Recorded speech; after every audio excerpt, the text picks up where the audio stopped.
Donc pour aller un petit peu plus loin, on peut imaginer à n'importe quel moment, j'ai sélectionné par exemple cette boîte, clic droit, Copy Object, clic droit, Paste Object, utiliser le déplacement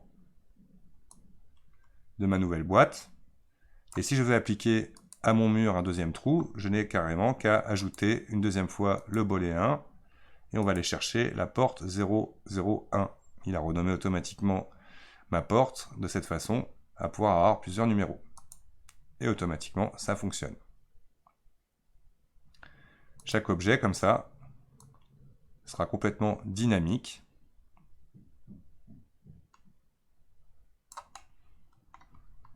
Ma boîte d'origine, je peux bien évidemment toujours revenir en Edit Mode. Par contre, je ne verrai pas les booléens. Mais si je veux remodifier la hauteur, etc., les paramètres principaux, on va dire, on pourra. Donc à ce stade, voilà les possibilités déjà que l'on peut avoir avec juste un booléen. Donc on pourra en rajouter autant que l'on veut. Je vais montrer par exemple une addition. Je vais ajouter une nouvelle boîte donc dans mon calque ici. Add mesh cube. Le raccourci pour ajouter, c'est majuscule A.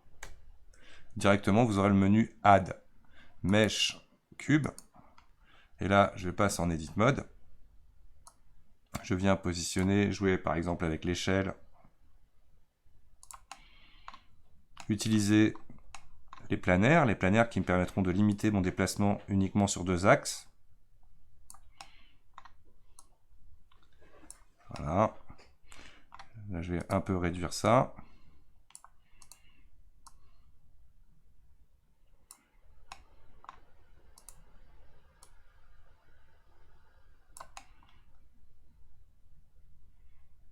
Voilà, cette face-là, je la veux un peu plus retirée comme ça. Identique, cet objet, je vais lui demander dans l'affichage d'être display as wire.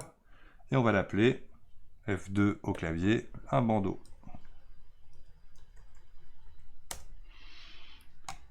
Tout simplement, je sélectionne mon mur. Dans les paramètres du modificateur, je viens rajouter un booléen. Et je vais chercher ici mon bandeau. Par défaut, l'opération, c'est la différence. Donc si je clique sur Union, il va faire l'inverse et venir rajouter ma géométrie.